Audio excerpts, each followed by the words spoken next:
Greetings, my name is Berfe Yağmur Kocamanoğlu from Molecular Biology and Genetics Department, and today I will be presenting my Physics 102 laboratory project. The aim of my experiment is to display the effects of area and distance on a homemade capacitor where air is used as an insulator. In my first setting, I will be decreasing the distance between the plates while keeping the area of the plates as constant. And in my second setting, I will be decreasing the area of the plates while keeping the distance between them constant.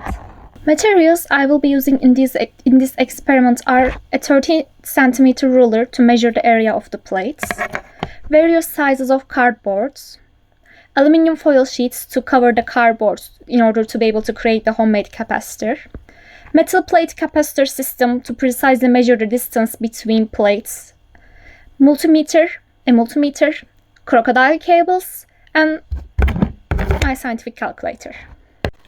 Within the scope of this experiment, I will be drawing two graphs to be able to analyze my measurements.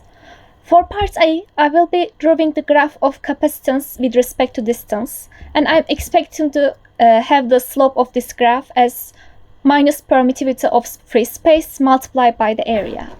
For the part B of my experiment, I will be drawing the graph of capacitance with respect to area, and I'm expecting the slope of this graph to be permittivity of free space divided by the distance. I'm also expecting the y-intercept of this graph to be 0.